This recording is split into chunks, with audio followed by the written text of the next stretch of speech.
Welcome to the Against Nice podcast, where we believe people who try to be nice are truly trying to be cruel. But we do believe in kindness, where people have other people's interests at heart, but they're also willing to say the things that are tough to say. That's what we talk about on the Against Nice podcast. There is a distinction between kindness and niceness. Thanks for joining us today. By the way, you can support us by going to glow.fm/against nice. That's glow.fm/against nice. You can do a monthly contribution there as a member. Also, you can do a one-time gift. So you can support us well there. And thank you also to all our sponsors. Now, without further ado, I want to introduce our guest today. Bruce Gore is really kind of a man of all trades. I ran across Bruce on YouTube because I'm kind of geeky about things, listening to issues related to science, mathematics, but also philosophy and theology. I kind of spend some portion of my morning listening to what someone else has to say other than me. I ran across Bruce through the YouTube timeline. You can find him there, Bruce Gore. He's from Spokane, Washington. His biography will be in the link and in the show notes, so make sure you check those out. But he taught at the former Moody Bible Institute Northwest in Spokane. He got his law degree from Gonzaga University there, was a lawyer until 2002 when he retired, and then taught at Oaks Classical Christian Academy there in Spokane. He's now fully retired since about 2014. Now, he's a former Baptist turned Reformed Presbyterian. He was challenged, and he'll talk about more about this, but he was challenged while teaching at this classical academy that about finding connections of history in the Bible. Turned into something really dramatic and I think very useful for the Christian, for even Jewish believers, because there's a lot of information there that helps correlate where the actual connections between history and the Bible. So I wanted to have a discussion with him about that. We kind of hit at the roots of the American Constitution a little bit, talk a little bit about theological perspectives and how they've affected culture. Of course, United States has been highly informed by the Judeo-Christian ethic. Well, where are we at right now with all that? And what's the consequence of all the changes that are taking place? We kind of hit on some of these topics, and then I catch a few special key aspects of those historical connections with history. So you're going to enjoy this podcast. Bruce is pretty solid. Again, I do want to ask for your support of our podcast, Against Nice. Glow.fm/against nice. Without further ado, here's Bruce Gore and me talking.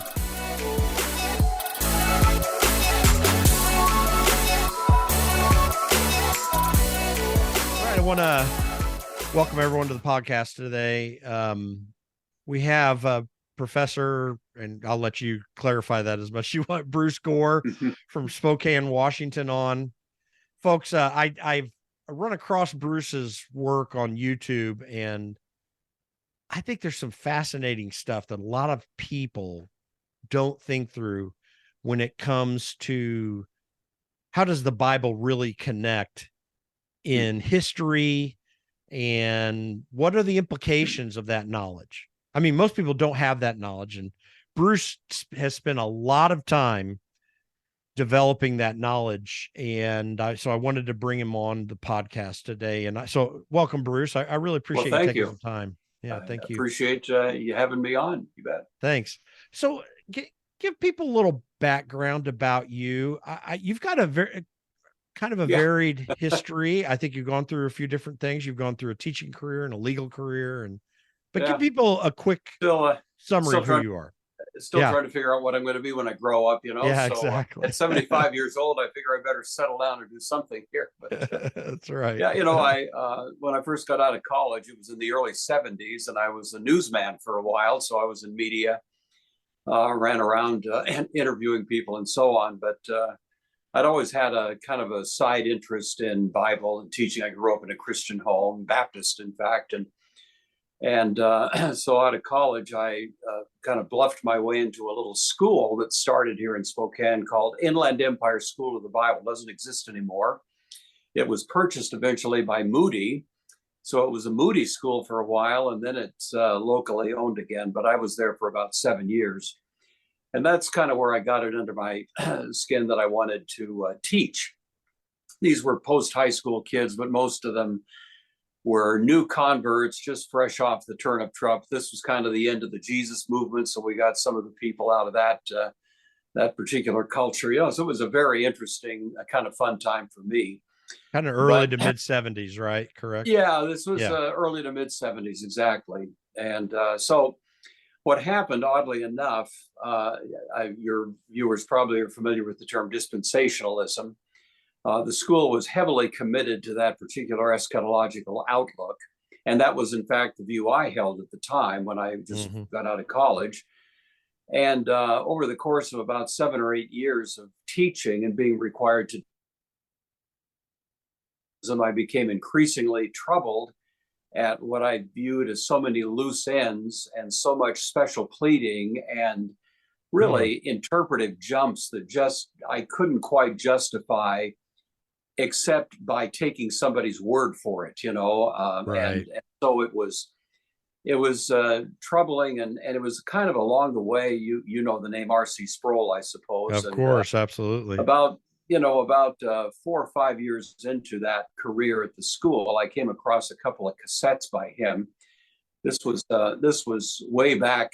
These were early RC Sproul tapes. He made them at Ligonier Valley Study Center, which was in Stallstown, Pennsylvania.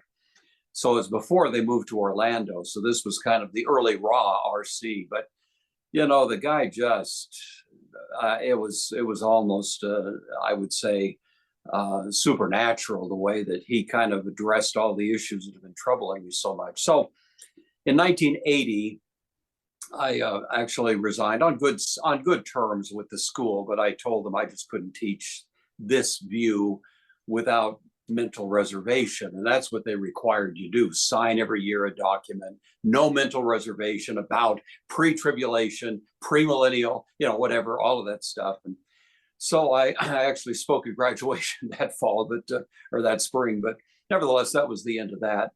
So I was kind of bounced out of a job, needed something to do. So I went to law school and practiced law for about 20 years. And in the process of practicing law, I also had the chance to teach at Whitworth University, which is my alma mater, adjunct. I was never full-time, but taught out there a variety of courses, the Book of Romans, ethics, some history, that kind of thing. And so that was really a great experience, and it kind of solidified my own understanding, I would say, of things. In 19 or around the year 2000, I closed down my law practice and went back to teaching. And this was at a classical Christian school here in Spokane called the Oaks. I was teaching high school kids, upper division high school. And one of the first jobs they handed me was to teach a course they wanted to call Historical Context of the Bible. And I thought, well, I know something about historical context of the Bible. How hard can it be? I've heard of the Persians and the Assyrians and the Babylonians and the Egyptians. So I figure I could bluff my way through. And what I found out was when you stand up 5 days a week in front of a bunch of pretty bright high schoolers, you run out of material a lot sooner than you thought you would. And so that spurred my interest in taking a deeper look at it. So really, I wrote a book on it, but it was driven. I couldn't find a good textbook, so I started assembling stuff, and I thought, well, I'm not enough of an expert to really have critical apparatus at my disposal, but I can at least take a look at what seemed to be the most widely accepted secular scholarly views of ancient chronology and lay it down against what's widely viewed as acceptable biblical chronology, put the two timelines beside each other and see, if anything makes sense. And so that's basically what I did. So I wrote a book that became a textbook eventually, that was really trying to do that. It's not groundbreaking research, but it did force me to kind of get into the issues and read some good material. And so that was kind of the genesis of the one and only book that I've ever written or ever will write. But anyway, that got me into that field. I don't know. You probably could, if you're looking for stuff to do. There's a whole lot of material to relate all this to current understanding and even bring it today. In fact, I'm going to want to talk a little bit about that in this. But it's so funny. You and I, we're just getting to know one another. You and I have such a similar background. Really? I was bought in to the dispensationalism as well. I came to Christ in 1981 as a 16-year-old kid at a boarding school in Tennessee called the Webb School. Just miraculous kind of experience. I got turned on to RC Sproul some years later.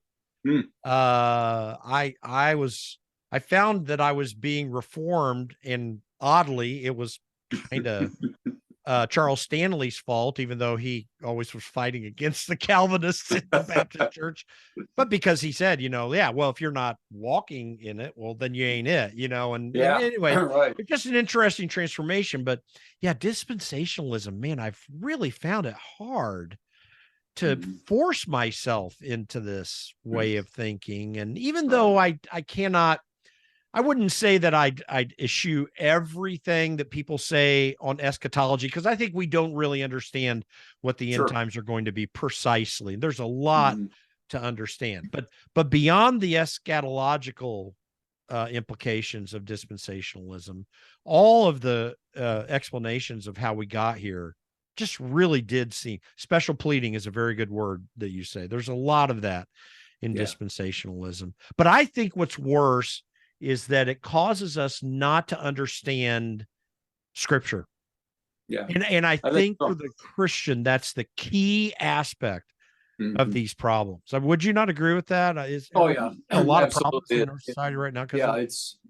We all do this. We all are driven to some degree by our presuppositions. So I'll just, acknowledge that right off the bat. But there's really a truckload of presuppositions that dispensational tends to bring to the Bible in order to reach the conclusions it has to reach. And sometimes it involves a fair amount of imaginative, interpretive work. For example, just one example that comes to mind, you think of the so-called 70 weeks of Daniel. So there you go. Daniel chapter 9, 70 weeks, 490 years. And dispensationalism, in order to construct a scheme for the end times, says the 70th week of Daniel was detached from the first 69. Well, okay, I hear you say that, and I can see why you'd want to say it, and I see how it makes your eschatological outlook work. But just exactly how did you reach the conclusion that it's legitimate to take the last week and move it out thousands of years into the future? There's certainly nothing in the text that would suggest you are warranted in doing that. And it's that kind of thing. The thing that actually loosened my mortar the most was the repeated and emphatic New Testament teaching that the seed of Abraham are people with faith in Christ. And there's a specific repudiation of some special, distinct status for Jewish people as such. They're just one more set of human beings like the rest of us who need mercy and need grace. And from the New Testament point of view, there is no difference between Jew and Greek.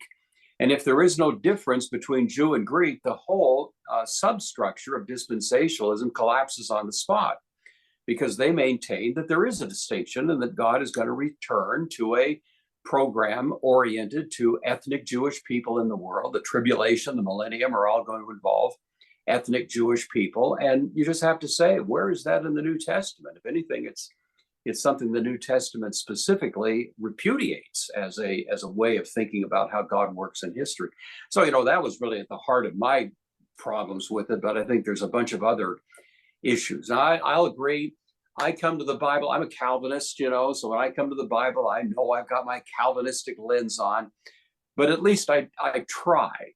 as best I can before God to say, help me not just be driven by what I already think the Bible says. Let me take a step back, hear it, and if it says something that jars me, don't just run from it, but think it through. I think that's the way we have to study the Bible if we're going to make any progress in understanding it. Well, and by the way, we both love RC Sproul, and we're greatly benefited from that. He always talked about this problem sometimes of being held into your love lines, as a terminology he would use quite a bit. Yeah.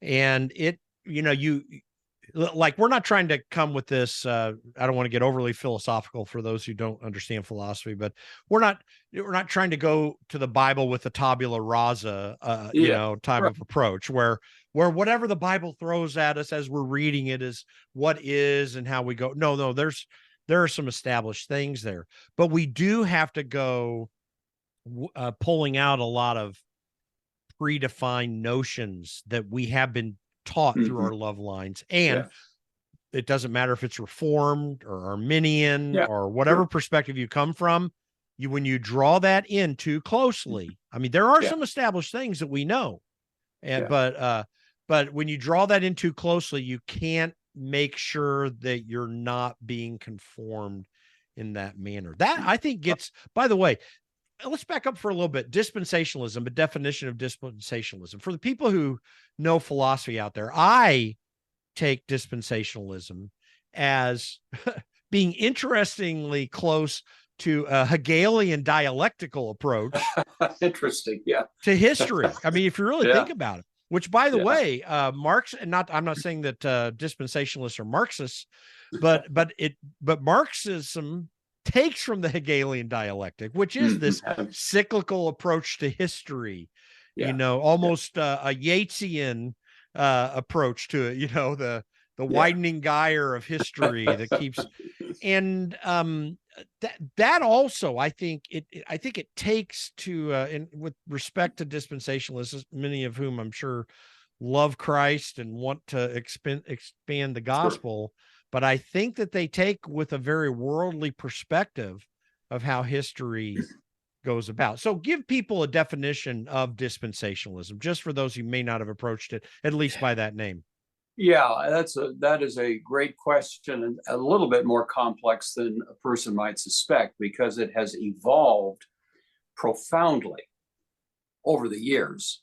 So if you ask what was dispensationalism originally, as John Darby, let's say back in the early 1800s, crafted it, and then as it was kind of popularized by C.I. Scofield, you would say that early form of dispensationalism was vastly further afield from traditional Orthodox Christianity than people might suspect. For example, the original Scofield Reference Bible, early 20th century, actually taught that in other dispensations, people were saved by law, by what it meant to be under the dispensation of the law. We're under the dispensation of grace. There's going to be the dispensation of the kingdom. And the original idea was every one of these dispensations, 7 altogether, by usually under dispensational thought, has a different system by which a person can be saved. Well, that in itself would represent a pretty dissonant idea compared to traditional Christian understanding of all 3 branches: Catholic, Eastern, Protestant. None of them would have really countenanced such an idea. It was rather a novel, new notion. Well, even dispensationalists over the years became a little embarrassed by that, and it was gradually adjusted. So Ryrie, for example, wrote a book in the late 60s, early 70s called Dispensationalism Today, in which he modified a whole lot of that, really cleaned house quite a bit, and made dispensationalism substantially more orthodox than it had been earlier. Quick side note, my very first Bible was a Ryrie study Bible. Oh, there you go. Just to tell you how I got that. Now, by the way, it was New American Standard Version, and I'm definitely still, even though I love there are some other good ones. That's I'm still right. There, but and Ryrie's a good scholar. I'm not trying to great scholar. him. But he was trying to keep at least one foot solidly in the dispensational world while trying to adjust some of the more embarrassing elements. Well, so you say if you look at what it is today, then it probably mainly boils down to how a person sees the end times, that some of the more extravagant views of the prior dispensations, the age of civil government, the age of conscience, the age of this and that, don't have quite as much traction as they once did, but they hold quite emphatically to an end time scenario, which usually means there's going to be a rapture. For the most part, it's understood it's a so-called pre-tribulation rapture, and that is going to issue forth a time of great trouble in the world, in which Israel, the state of Israel, presumably the current state of Israel, is going to be the centerpiece. The church is gone. Christians are gone. That in itself is astonishing, but it's still part of traditional dispensational thought, that there's going to be some great Armageddon type war that'll take place. Christ comes back, in a sense, to rescue his people and establishes an earthly kingdom. That's still pretty much intact in dispensational thought. And so I think even a contemporary dispensationalists, while they've adjusted some of their views, and probably still hold pretty tightly to that kind of end times structure of how they view it. Yeah, I'm going to want to I definitely want to get in, as we move on here, to some of the history that you've researched related to Old Testament scripture, because there's so much there and a lot of interesting things that people, probably most Christians, don't know of how history ties in to what they're reading in scripture. But before we get down that path, just to pick up on what you're talking about, how is it that we got to this place where this sort of eschatological approach became so prevalent in the church, in the West in particular, but really worldwide, if you think about it, over the last 200-300 years? How is it that we got there? Because that is not the way most people thought before that time in the church history. Yeah, it was a funny kind of combination of forces. The turn of the 20th century in America, of course, was the general furor at the time in the Christian world was called the modernist controversy. The modernist controversy was largely the mixing of what had become pretty well established European liberalism in the Christian world, mixing with basically evangelical Christianity in the States, conservative Christianity. And that particular form of viewing the Christian faith, which tended to minimize the miraculous, tended to minimize human sinfulness, tended to place more of an accent on simply the Christian ethic as opposed to an atoning sacrifice offered by Christ. All of that met with a huge amount of negative reaction in the States. And it appeared that the seminaries especially were beginning to be increasingly influenced by that kind of liberal or modernist view that was being shipped over from the continent. And so there was a lot of the Scopes trial, 1925. There were events that took place that exacerbated the problem, but that was kind of what was going on. Well, it just so happened that C.I. Scofield, who was a reasonably recent convert at the time and was converted under influences that were connected with John Darby and a Presbyterian pastor named Brooks, who I think was in Philadelphia, and some other forces, kind of shaped him early on. He had been a lawyer, but he became a Christian, and he was very taken with this notion that we're living in the end times. Very bright guy. And so he, over the course of several years, published a book, and the reference Bible, the Scofield Reference Bible, in which he took the position that in the end times, the church was going to be lukewarm. It's going to be going from bad to worse. It's going to be a time of slippage. We're going to be losing our orthodox moorings. Well, these people took a look at what was happening in the world. They thought, this is it. Look at this. The church is sliding off the edge here. And it gave a mentality of we're living in the end times. There's no reason to keep going out there and trying to change the world. That ain't going to happen. It's over. Yeah. The train is heading into the end time station. The best we can do is just try to salvage some souls as we can, before Jesus comes and the whole thing is over. I used to be in radio, and I remember J. Vernon McGee, who was a staunch dispensationalist, liked to use the phrase, why polish the brass on a sinking ship? If you're on the ship Titanic, you don't spend time rearranging the deck chairs. There's more, and that was kind of his view.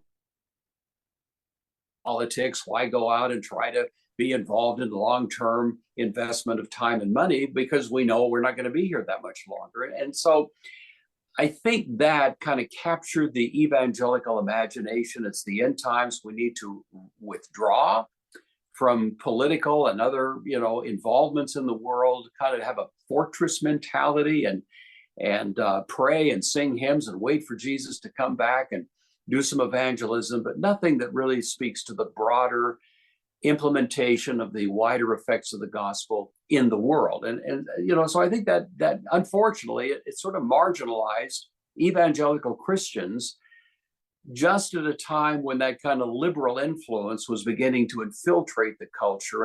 And so it kind of sent us off in a bad direction. I think we still haven't really recovered from that as a culture, a Christian culture, as much as I'd like to think we could. But I think that's kind of where it happened. Early 20th century, those seem to be the forces that coalesce to send us off in that direction. One bit of history I think that a lot of Christians aren't aware of is the break from Princeton Theological Seminary that J. Gresham Machen made back in the 1920s, I think it was. Yes. And, B.B. Warfield was the great theologian of Princeton Theological Seminary for many years, and one of the great theologians of world history. And by the way, like you did mention, guys like Ryrie and Schofield were actually, they had their positives. I mean, they did do some things that were quite helpful for the church. Ryrie, I mean, I'm glad I learned a lot. By the way, J. Vernon McGee, who was actually, a lot of people, because he had that country accent, a lot of people didn't realize that guy was one heck of a theologian. Yeah, he was. And I'm glad, because the Lord used him in my life to help with my brain. But yeah, I ended up disagreeing with him on these things. But Machen was very concerned about the drift of the church into that modernist, skeptical approach to theology that really got its foothold, as you say, in continental Europe in the 19th century. But the break was not just the rise of Armenianism as the fundamental approach to soteriology, the study of salvation and so forth in the Bible, breaking from the Calvinist, Lutheran, Augustinian way of looking at this. So fine, it is Orthodox. Arminianism is Orthodox. I agree. There's great troubles with it in my mind, and I've pulled away from it.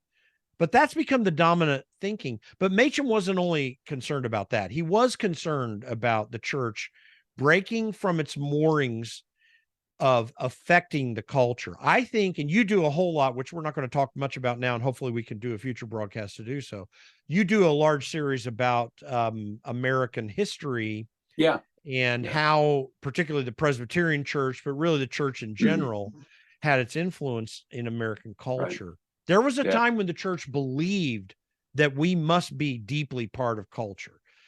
And I think that what you're referring to really relates to that. And I'm concerned that these eschatological theories that have had prevalence in the church have totally thrown us away. I've been involved in politics since 1992, when Mike Pence introduced me to my first political job, and I've been fighting with people in the church, people who aren't in the church that care, and getting them involved in politics for some time.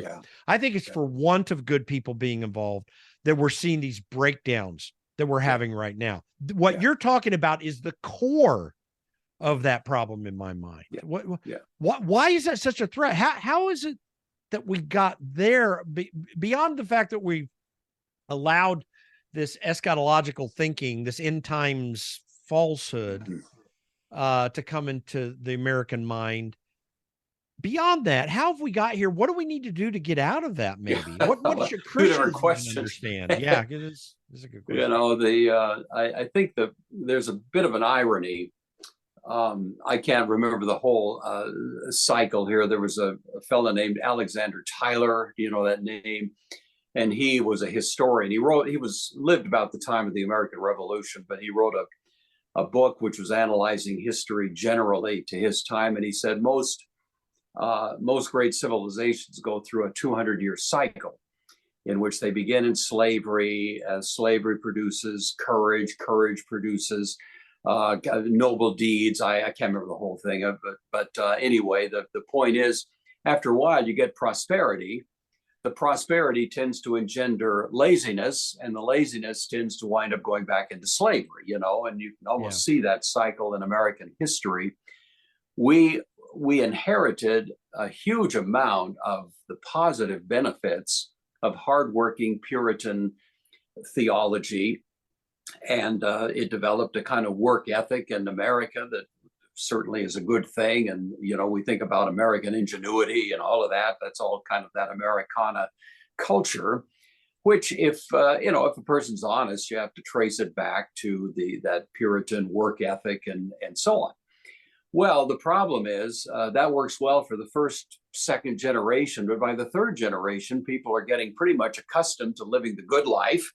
They just take it for granted. You know, everything's always going to be good. We're fine. Everything's fine. It's prosperous.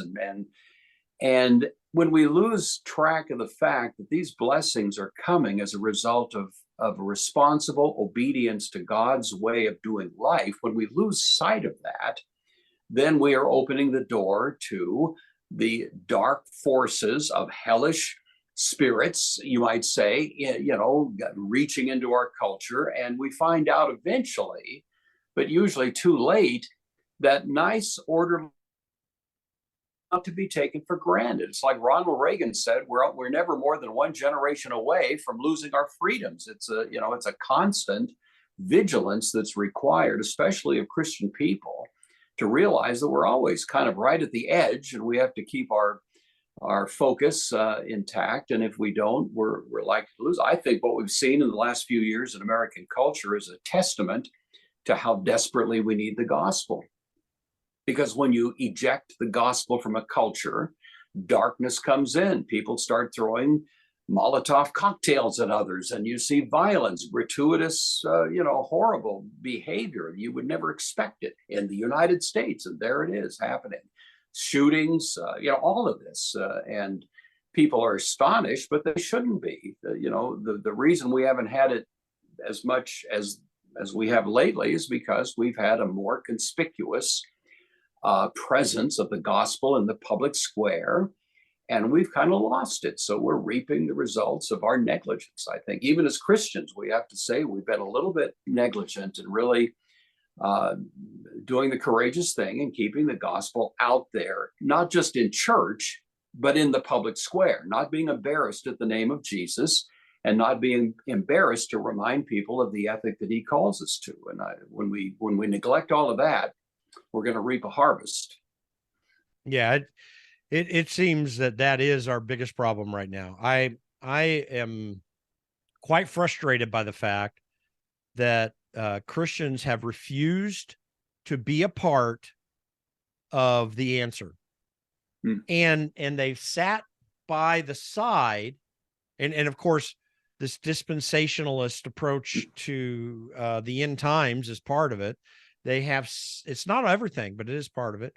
They've sat off to the side and they're just waiting for it to all fall apart and saying, no, we're going to rush in and change it. One of the things that I talk about, and I want to get into some of the historical stuff that we talk about here, but one of the things that frustrates me about Christians' understanding of our constitutional system is they don't read the preamble. Yeah. I make note to people all the time the fact that we weren't created for this government. This government was created for us. Right. That's right. Okay. So how does the Constitution start? I mean, this is the Constitution, remember. This isn't just a Declaration of Independence, which is fantastic and fundamental, but is not a legal document. Okay. It was just a statement of breaking from Great Britain. But the Constitution, which does design the government, says we the people, Right. in order to form a more perfect union. Yeah. This has very real implications, even as it relates to Romans 13, which we'll I as well as talking about American history, I probably want to talk to you about Romans 13. Maybe we can talk a little bit about it now. But this misinterpretation of Romans 13, that we're just supposed to bow down in the middle of COVID and say, shut our churches down, tell us what we're supposed to do, government, I think is a bogus understanding of Romans 13.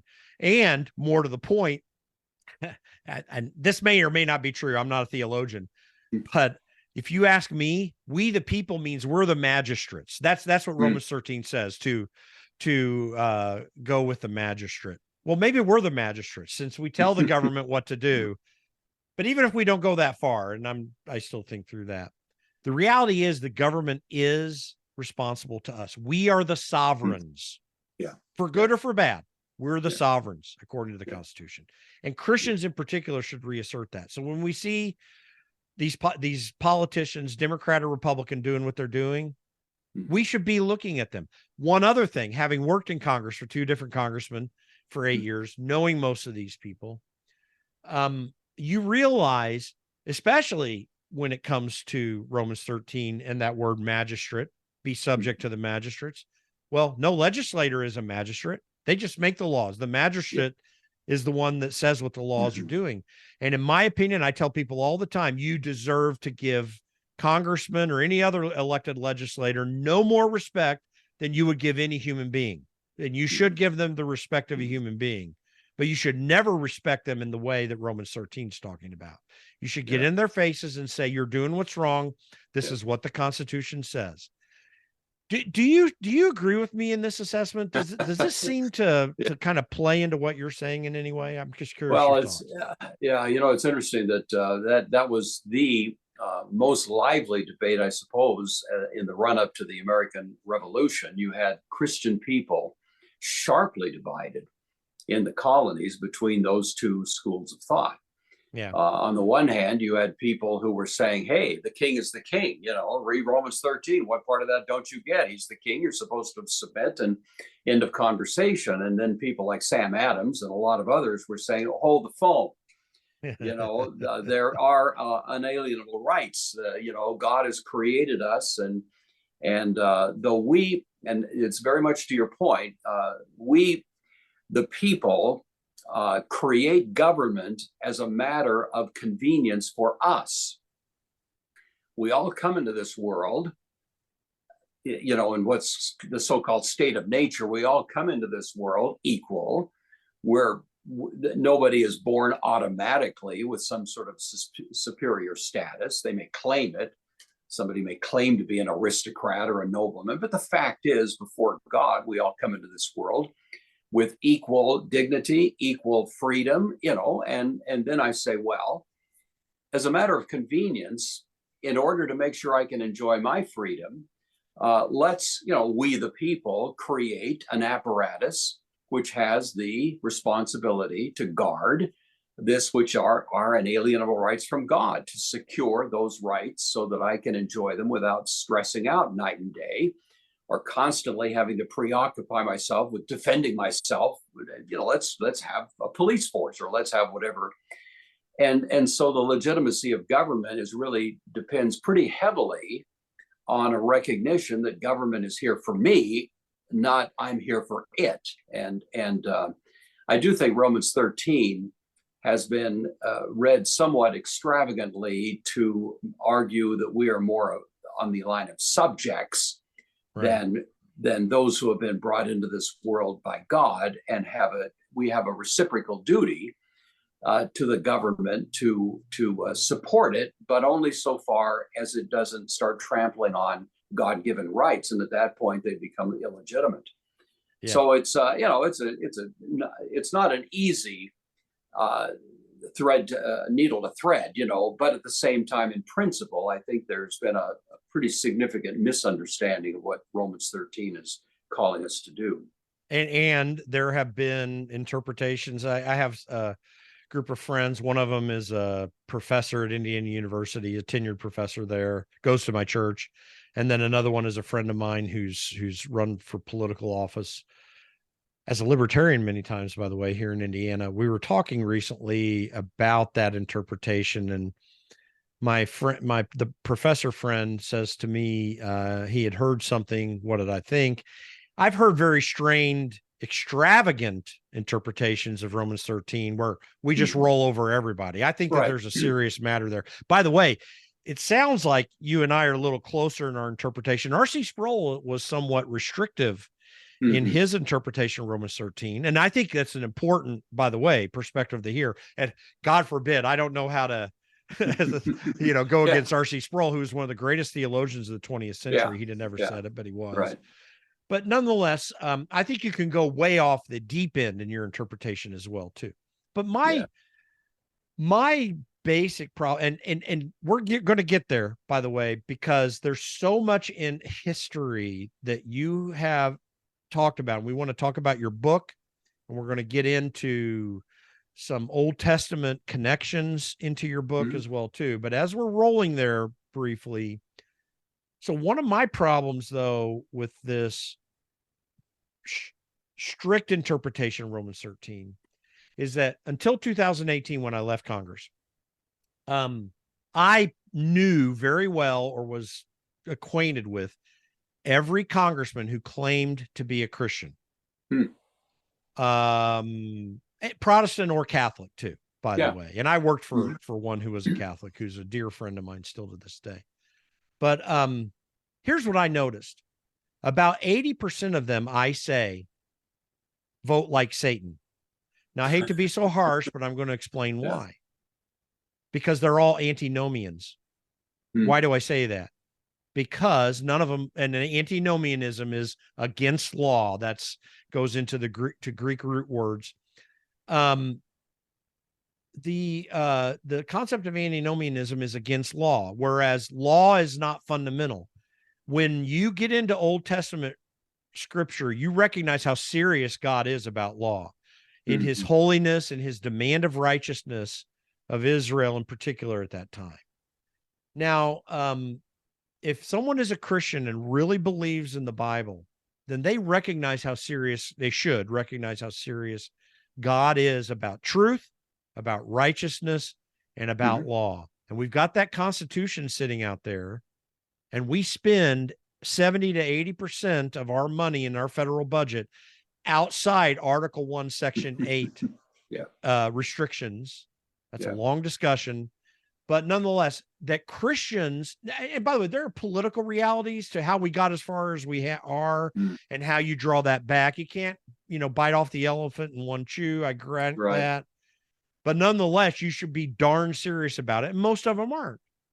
They just go along with what leadership tells them. And, we're just trying to, whatever. They don't even think about the Constitution. I worked for Thomas Massey from Kentucky. He's getting a lot of heat recently for voting for this debt ceiling deal here in 2023, and then not voting for the first Adam Schiff censure. Okay. Now, by the way, I'd have voted just the opposite of him on both of those. And I love Thomas, and he's a good guy. But one of the things is, even in that disagreement, everyone wants to throw him off the deep end now.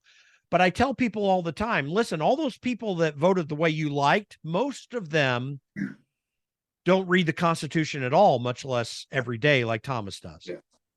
This is what I'm getting at in antinomianism.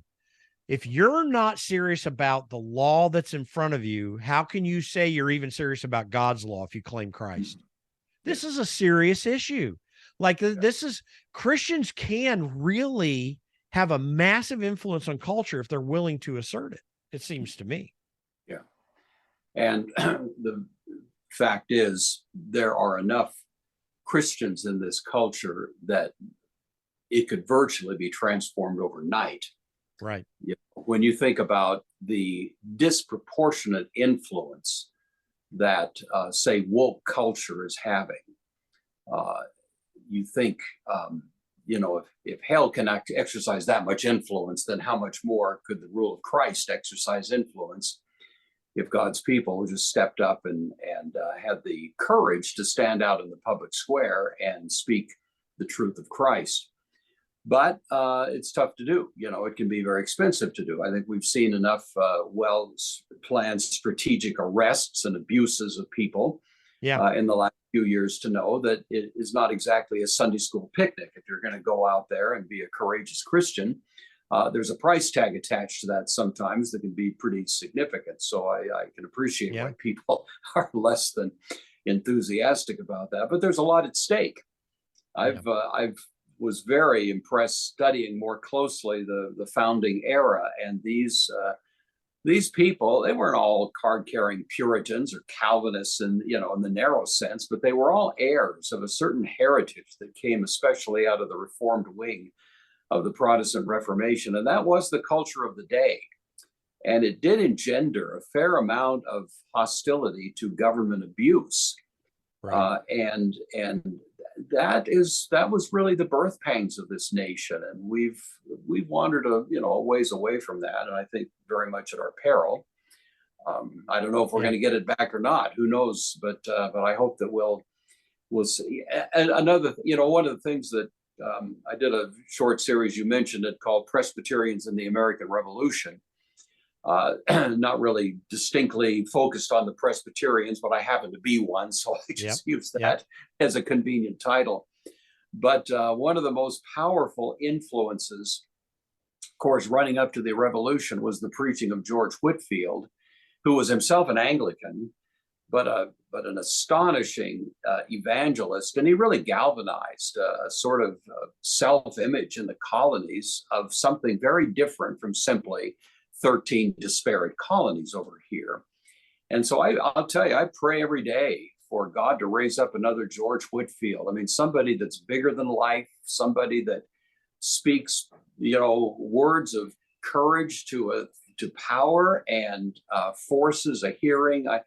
It takes a spiritual revolution before you get a political revolution, if it's going to be any kind of proper revolution. And so I think that's where we need to really focus our efforts to be courageous in proclaiming the word of Christ and praying for voices that are bigger than life. I don't know anybody out there right now. I know some courageous preachers. I pray for them. I want them to keep on, but somebody that kind of rises way above the landscape and becomes a dominant force in the culture. I think we're ripe for that. I hope God has it in his plan to bring something like that along one of these days. Well, Whitfield and Edwards both, by the way. And I've said for some time here, and our prayers are quite similar, but I've been praying for a third great awakening for a couple decades now. You see by the way, we should be deeply involved in politics. Christians should. Absolutely. If they are not, and I'm not saying they have to be as deeply involved as I have been, by the way, I get that. Not everybody can do that. I always tell people I'm doing this so you don't have to, but nonetheless, they should be involved. Yeah. And, but you can do that, and we should do that. But along the way, we need a third great awakening. Like, I'm not certain that we have much hope. By the way, will a third great awakening mean everybody's going to turn to Christ in the culture? No, it doesn't. But what it will mean primarily is a transformation of Christians and the church, one, that will be so profound that, two, it influences the culture deeply. Right. We need that right now more than anything, because actually I'm certain that most Americans feel captured. Right. They feel bound up by this woke movement that denies basic science as it relates to sexuality, that denies basic understandings of economics, of thrift, of doing things the right way, of choosing well with scarce resources. And the American Revolution was an early example of how we had to do that. Now I'm wanting to, though, on that basis, to try to, first of all, to transition to Old Testament stuff that I want to talk to you about, but to try to give some perspective for Christians. How does this challenge, especially in light of Romans 13, relate to what Christians went through when they had no dominance in Roman culture at the birth of the church? Do you have any perspectives on that? Any thoughts? Maybe just talk about that history just briefly, but how you think it might even relate. Sure. Yeah. Well, it's you made a comment a couple of minutes ago about COVID, and there's a connection here. So, but I know there were some churches that courageously said, okay, government, you can say what you want. We're going to keep meeting. We're going to keep singing. We're going to keep praising. And because you happen to be trampling on space here that happens to belong to King Jesus. He's the sovereign here, not you. There's a sharp distinction between King Jesus and his crown rights and what the governor of a given state might tell us to do. And if we have to choose between the two, then we need to choose appropriately. Well, a lot of churches weren't prepared to go there. They, once the government gave its so-called guidelines, then it required in their minds that we all kind of lay down and play dead and forget that Jesus calls us to something different and something better. Well, in the first century, I think Christians had a much more clear-eyed understanding of what Jesus had just established. He had established a kingdom. When he said, repent, for the kingdom of God is rolling into the station, friends. It's arriving. Here it is. That wasn't just poetry. He wasn't talking about something, millennia in the future. This was his establishing of his kingdom, which had been predicted through the Old Testament. And they had a pretty good idea that means you obey Christ. And as he establishes his church, that church is certainly going to be deferential to government, but not going to be obedient at any point that lets government trench upon the sovereign rights of Jesus. Well, it didn't take long for Rome to figure out that represented a threat, Right. Interestingly, at the beginning, it was more the Jewish threat that was giving problems to the Christian movement. But by the time Nero came along, the focus had changed. I don't think Nero was attacking the church because he saw in it a great threat to his rule, but he was looking for a scapegoat, because of a fire, all of that. You're probably familiar with that. But nevertheless, it kind of opened the door to more of a hostile relationship there. And the sporadic persecutions that tended to take place from then on in the Roman world were largely driven by concern with this growing movement that was giving its allegiance to some authority besides Rome.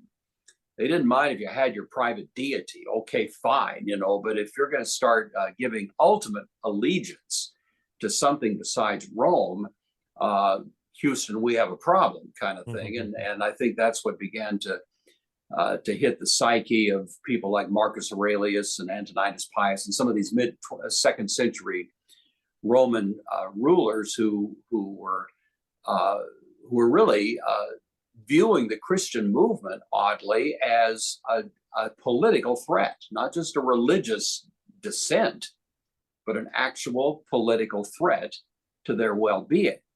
Well, it was a political threat. And in spite of their attempts to stamp it out, the Christian movement kept growing, insinuating itself into every level of Christian society, so that finally Rome caved. In the early 4th century, Constantine comes along and says, okay, uncle, you win, Well, by the way, he said uncle to King Jesus, apparently, or at least so we believe. That's right. But also, they were inserting themselves into the political culture in various parts of the Roman Empire, even through Marcus Aurelius and Antoninus Pius's administration of Rome. I mean, which is interesting. They started injecting themselves in a serious way, respectful but serious, not backing down, seeing opposition.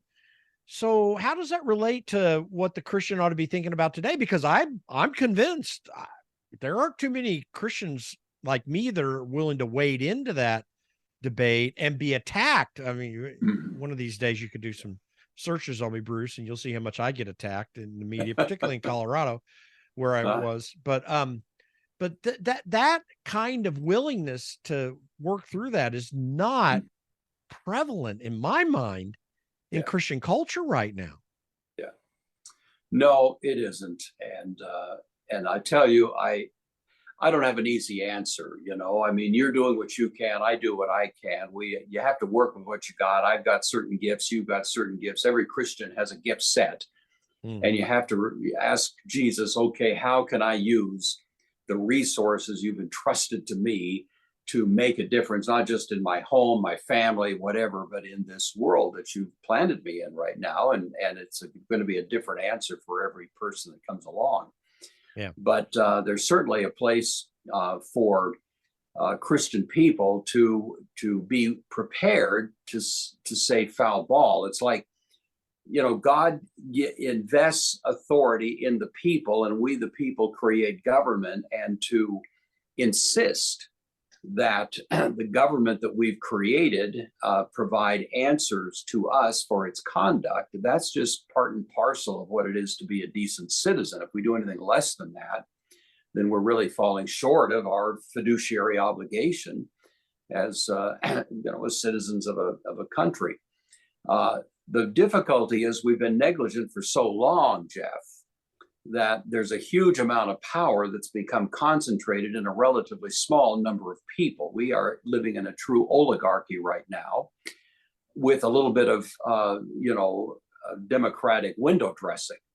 Mm-hmm. So we like to think that we kind of control the levers of government, but we really don't. You've got trillions of dollars backing up a few people who believe they've kind of confused themselves with God and think that they can make up life the way it's supposed to be. Well, that's tough. I mean, but I'm not underestimating what Jesus can do.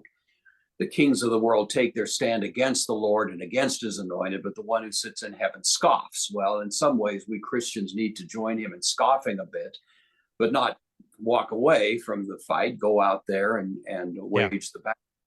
And, fortunately, happily, there's a lot of good, news sources, that kind of thing, that are out there that are beating the drum for a much more credible understanding of what's happening in the world. We should support them. We should, do whatever we can to all the voices, conservative talk radio, all of these are ways to try to have an influence. But what any given person can do really probably varies with every person you talk to. I wish I had a better answer for you. We're in a, you think about, we're not far from where Nazi Germany was in the 30s. People just couldn't believe things were going to be so bad. And somebody like a maniac like Hitler can come along and just keep pushing the buttons until finally people wake up one day and ask, where did our country go? And I'm afraid we're sort of moving in that direction. And I hope we have some courageous voices that'll at least be a big impediment to that. Well, progress. And also this isn't the first iteration of this problem. So a lot of people forget the fact that, going back to that same time period you just referred to, Mussolini was praised and lauded here in the United States. And he really is the founder of that fascist principle, which, by the way, is not a right-wing ideology at all. It is, it is in the sense that it's corporate. Yeah, it is in the sense that it's corporatist, and it uses corporations to get its job done, but it's a socialist ideology. But, I read interrupt you there for a second, Jeff, but I read a great book you're probably familiar with by Dinesh D'Souza, entitled The Big Lie. I don't know if you ever came across that, but the whole book devoted to the proposition that Hitler, who's often called a right-wing extremist, was actually a left-wing extremist. And that's the way he was viewed originally. And the big lie was to convert him into this so-called right-wing, guy, which he certainly wasn't. He was a totalitarian. He was a statist. He was everything that true conservatism wouldn't be. But anyway, National Socialist. The same way. The Nazi Party was the National Socialist Party. Socialist, that's right. And we forget that quite often. Mussolini, though, I think in many ways, as bad as Hitler was, and certainly on the back end of it, he's the one that had the most influence. Mussolini preached this fascist gospel, so to speak, which was bad news, for a long time to the West, and they listened to him. And it was really, really bad. And similar to these days, he utilized government power and physical force of violence to subdue his opponents. And there's so many similarities to that right now. That's why I've been talking, as we get ready to transition here to some Old Testament stuff, that's why I've been taught that this whole against nice concept that I do in my podcast is kind of based on Micah 6:8. He's shown you, oh man, what is good, and what does the Lord require of you, but to do justice, to love kindness, and to walk humbly with your God. Amen. And by the way, that's the Hebrew word chesed, loving kindness there in terms of kindness. But like I tell people all the time, we have no command scripturally to be nice at all. None. Right. There's no command to be nice. There is a command to be kind. Yeah. But let's kind of flesh that out a little bit. Yeah. Like yeah. kindness looks like what we typically call niceness, but it also looks like this. When your child is doing something wrong, Exactly. it would be unkind not to discipline them, and no child being disciplined thinks it's very nice. Right. So, it requires harsh, sometimes pushback to untruths in society, and Christians should be doing that. That's the whole foundation of what I am trying to do. And it takes knowledge. So that's why I want to get your knowledge here, because we need that background knowledge to understand the foundations of all this, to understand church history, to understand history in general, and what are the implications of that. Without that understanding, we can't knowledgeably take on society. And it's fundamentally necessary to do that. We have a wealth of information, historically and otherwise, in scripture, to understand how to navigate all this. We have great examples of people who went through challenging, difficult circumstances, and yet honored God in the process and moved society forward. Right. So I'm curious from you, just to transition to this. I mean, why do we want to know? You were challenged by this because you were teaching kids who asked a lot of questions. Yeah. Why do we want to know how history connects to biblical history? Before we talk about the challenges of even seeing how history can connect. By being honest. I think there's several good answers to that. One is just, we're called to be students of the scripture. And while I know some people maintain an idea that, the Bible is all sufficient, that's all I need to read, it's all I need to study, and never get outside the four corners of what's in the Bible, that's fine. But at the same time, the light that is shed on even casual Bible reading by having some concept of what's happening in the world, it's just it is, I think it's transformative, and so that we can begin to see that what's happening in the scripture is happening in a context in which decisions that people are making are obviously being informed not only by the rule of God, but also by the challenges of the moment. When Hezekiah is being challenged by Sennacherib, for example, just this is not Aesop's fables. This is a guy who's facing a true threat to his well-being. He's the ruler, and he's trying to do the right thing. Well, when we look at him and say, okay, what did the right thing look like in that context? What did it mean when he had those political forces arrayed against him? It helps us appreciate how we can take the same principles and say, okay, what do I do now, in my given situation? So it was partly that. I think just knowing something of what's happening in the ancient world that's outside the narrative of the Old Testament itself is a great faith builder. I think, we can read the Bible and realize, this really did happen. I mean, these are reflections among the people of God of real evident threats from outside that they were taking seriously. And it helps us understand what faith looks like. But I think, more maybe to the interest of your question, the Old Testament does have a political philosophy. And a lot of times people read the Old Testament and they kind of read right past it because they're not looking for that. They're looking for devotional information, or they're looking for, something else, but they're not looking for a political philosophy. But if you read the books of Moses, and if you're looking for it, and you read what exactly is he implementing here, you begin to see that there is political apparatus at work, and it's deeper than one particular form of government. It's there even in a monarchy. It's there in a kind of republican approach with elders. It's there even in a kind of democratic situation. In other words, these are undergirding principles that are not simply the superstructure of a form of government as such, but they are there that support any form of government and give, you would say, proper rules by which it should be operating. And these are things like that the people are viewed as the source of authority, even with the Ten Commandments. Exodus chapter 19. The people are asked to voluntarily embrace in a covenantal way this set of rules that's being given by God. God doesn't come down and send a bunch of lightning bolts around and say, okay, Right. now you got to admit. He doesn't do that. He Right. looks for their voluntary submission, which attaches a whole lot of weight and dignity to the human participation in this. The idea that there's accountability. When Samuel was just about to retire and hand the reins over to King Saul, he makes this amazing speech. He gets up in front of all the people and says, okay, look, did I steal anybody's donkey? Did I take a bribe? Did I pervert justice? Did I do this? Call me on the carpet right now. I'll make it right. This is what every politician should do. Instead of constantly running around covering their bases, how come we don't have a politician get up and ask that question with a straight face? Okay, where have I wronged you?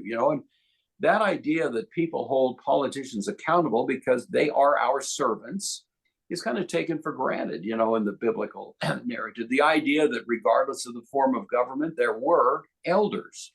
Mm-hmm. And these were people who were chosen by the people. These weren't imposed. They weren't appointed by some kind of, puppet master behind some curtain somewhere. These were people elected based on fair, honest elections, and they were elected because they were seen to be the most credible, mature, wise people available. So they're put into these positions of leadership. These are all subject to dismissal, even. Yeah, exactly. So the idea that we actually, like you were saying earlier, control the reins. These people are working for us. We're paying their salary, and it's perfectly legitimate to insist on that kind of accountability. And there's other things. I mean, those are just coming to mind, but the sort of underpinnings of a political philosophy. There's nothing in the Old Testament view of government which warrants what you'd call an autocratic government or a totalitarian government. Nothing of that is there. In fact, it's virtually unprecedented in the ancient world, say 1500 BC, that you'd have any civilization in the world that had something other than a caste system, something other than an oligarchy or an absolute monarchy. And Moses comes along and says, no, fundamentally, we're all equal. Even the preamble to the Ten Commandments addresses people in the singular. I am the Lord thy God, singular. Yeah. Your God, not either the body politic as one person or each individual as one person. Either way, it comes out the same. You are the people that are now vested with this authority. And so it seems to me that if we read the Bible asking those kind of questions, we learn a lot about how government should be done. And really, in many ways, you go back to people like Blackstone or even John Locke, any of these kind of the philosophers of the day back in the early days of our colonies. This was the conversation that was going on. I mean, this was the question that was being asked by people: how we're going to create a government? Well, what should it look like? And there was a lot of inquiry into the biblical philosophy that fed right in. Even, you were mentioning the Declaration. The Declaration, you're right, is not law. It is philosophy. And it is, in fact, the official declaration of the political philosophy upon which our Constitution would be real. As a lawyer, I like to call the Declaration of Independence our Articles of Incorporation. You start a corporation, you'll have articles filed with the Secretary of State, and it sets forth the fundamental principles, the philosophy by which you're going to run your company. Yeah. And then out of that come bylaws. Well, we have articles of incorporation, the Declaration. It acknowledges God in heaven, acknowledges all men are created equal, acknowledges inalienable rights. I mean, all of that. And then we have a constitution, which is like our bylaws. Okay, given that philosophy, how are we going to make it happen in a practical way? And I think, we need to dust that off and take another look and appreciate the genius of what created this country in the first place. Yeah, no, I agree. And by the way, before we're going to transition here into some specific examples of some historical things that you've studied, and I'm just going to. By the way, what's the name of the book that you wrote on history? Well, it's a catchy title. It's called Historical and Chronological Context of the Bible. So, Yeah, but I shortened it to just historical context of the Bible. I tried to come up with something a little juicier, but that's finally what we wanted. Well, listen, everyone should go to your website, brucegore.com, BRUCEGORE.com, and to YouTube, because they want to hear your lectures on that. And yes, they're lectures, and I get it.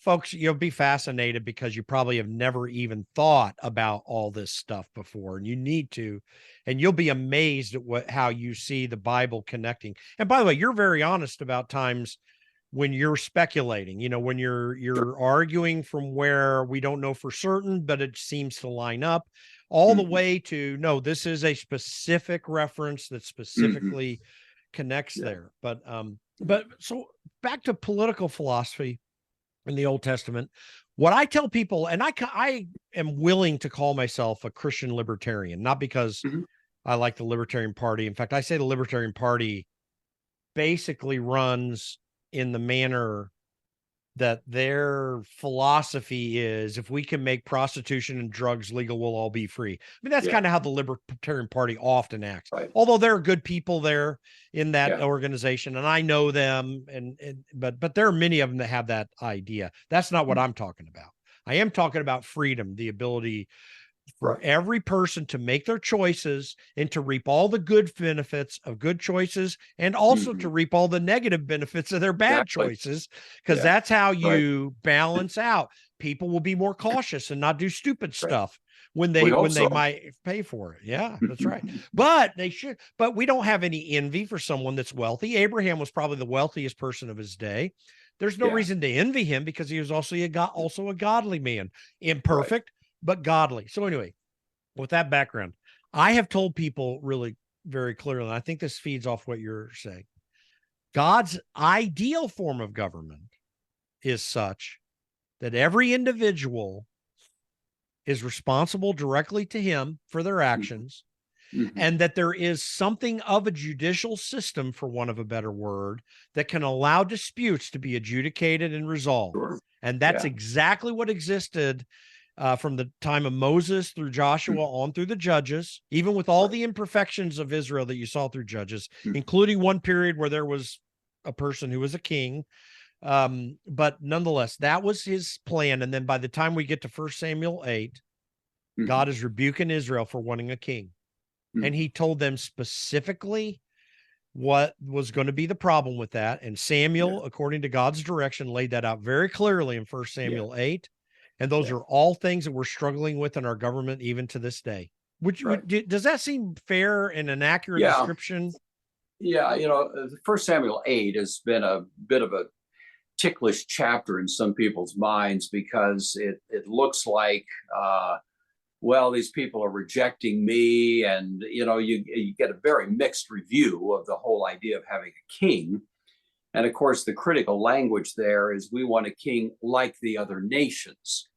That's what they're demanding. And that's really the crux of the problem. It's not an objection to the king as such, because in fact, the Old Testament, even Moses contemplates there be a king. Deuteronomy 17, he sets down a set of rules applicable to the king.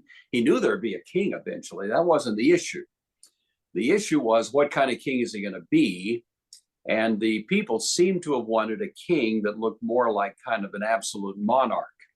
Louis XIV, that's what he liked to call himself. I am the state. That's what he wanted to say. I am, whatever I say is law because I say it. I'm above the law. I am the law. Well, that's one kind of king. The Bible never endorses that. In fact, that is seen as a great evil and something to be rejected.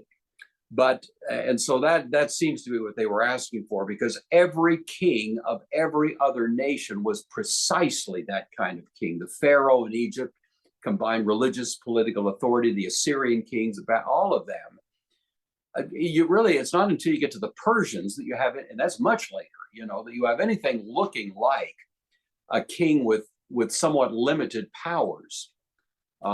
Moses is the first one that actually gens up a philosophy of what you'd call a constitutional monarchy, in which the king is a job, and the job involves a certain degree of authority, but the authority is balanced by some very significant restrictions. So I heard RC Sproul say once, maybe you heard this too. He said that in ancient Israel, probably the least free person in Israel was the king, because he was responsible not only to keep all the other laws, but he had a very special set of rules that even tied him up more, that he had even greater restrictions than another person might have. And that was a way of clipping the wings of the monarch so that they didn't spin out of control. And you have to say, if you look at Moses and what he was developing in 1500 BC or thereabouts and compare it, there's nothing even like it, even remotely like it. His system of due process in the judicial order was unlike anything. The whole notion of due process was kind of invented by Moses. Hammurabi is 200 years earlier. He decided whether you were guilty or innocent by picking you up and throwing you in the river. And if an alligator ate you, you were guilty. And if you made it to the shore, then you were innocent. And Moses said, I think there's a better way to do due process here than that. So I just think if we ask the question, what is this really rich treasure of biblical truth giving us? It's a pretty advanced and pretty remarkable system of how we should be doing this kind of governmental thing.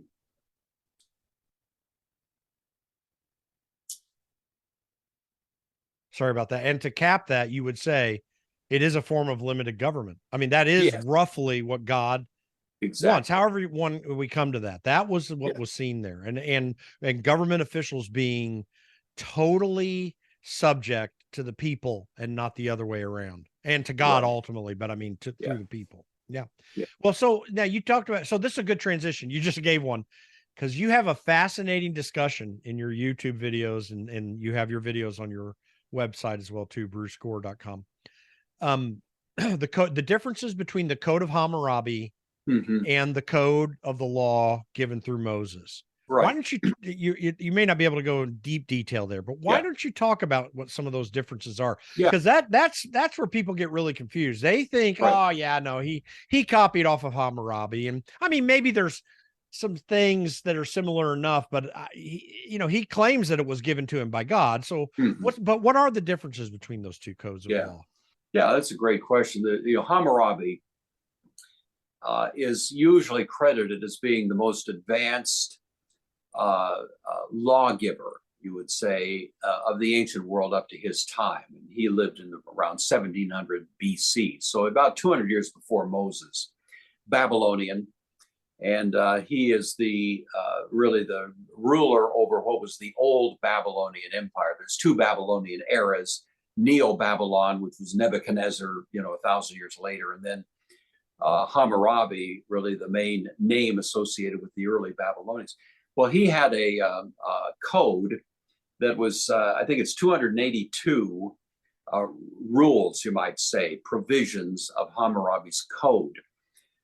Some of them are quite good. Like I said, his due process procedures probably could stand a fair amount of renovating, but in terms of the actual rules, not bad, and so you have principles against stealing and lying and, that sort of thing, and as you might expect. And so we want to give credit where credit is due. The most famous thing that he says that shows up in Moses is called the lex talionis, which is the rule of the eye. And popularly, it's an eye for an eye and a tooth for a tooth. Hammurabi seems to have intended that be enforced as stated. In other words, if you poked out somebody's eye, the same thing would be done to you in a reciprocal process. And maybe it was that way or not, although he doesn't have any specific provisions to that effect. His way of enforcing his rules in terms of punishments seems to have been a little different. But anyway, the rule is there, and so that's been one common tie between them. The big difference between Hammurabi and Moses is, one, Hammurabi's preamble to his code spends all its time talking about how great Hammurabi is. And that's why people should trust him, because he's the greatest thing since sliced bread, And so the God almost takes back seat to the importance of Hammurabi. You read the preamble to Moses' code, Exodus 19, it's just the opposite. Moses is basically just a servant, and this whole thing is understood as being traced to God. He is the great source and honor behind this. The second big difference is that Hammurabi's code is virtually all of it what's called casuistic code, which means it's structured along the if-then sort of arrangement. If ABC happens, then CEF must follow, that kind of thing, where you have an if-then kind of arrangement. And then you're supposed to kind of triangulate off of those individual rules to apply it in other situations that may come along later. Moses gives what's called apodictic code, and he's really the first one to do it quite this way, and we call it the Ten Commandments. The Ten Commandments is not stated as if-then. It's not if this happens, then this will follow. It's stated as pronouncements. Thou shalt not steal. Thou shalt not perjure yourself. Thou shalt not commit adultery. Thou shalt, and so on. And some thou shalts. You shall honor your father and your mother, and so on. Well, those are powerful, self-sustaining, independent propositions of, you might say, legal and ethical truth. Don't lie. All right. Don't kill. Okay. Are there exceptions? Well, yeah, as a matter of fact. And so for Moses, the apodictic law is the rule that is fixed, eternal, unchanging. And then casuistic law, the if-then, comes to construe, to apply the apodictic. So, if I'm in a war situation, then I may in fact kill. I'm not breaking the rule, because in fact there are circumstances here that warrant what would otherwise not usually be permissible. Kill means to illegitimately kill, that idea. And so you have a fairly sophisticated balance between two different kinds of law in Moses that you really don't have in other systems. In popular current culture, we would say apodictic law is statutory law. A legislator meets, a legislature gathers, they pass a law, it's signed off by the governor or the president. Normally it's apodictic. You will do this. It gives a guidance of some kind. More than guidance, it gives a rule. But then you have cases that come out of the courts, which are supposed to take that rule and say, okay, here's how it applies in this situation or that situation. And so the greatest casuistic body in our country is the Supreme Court. But all through the country, we, of course, have courts that are charged with doing that. So you would say there's some similarity between them, certainly. But with Moses, there's a very significant leap forward in the sophistication of how the whole legal and political system operates that was not found in Hammurabi. Hammurabi was a step in the right direction. He should be appreciated. He was a good guy, but nevertheless, he didn't quite get to the advanced level that you find in Moses. Well, and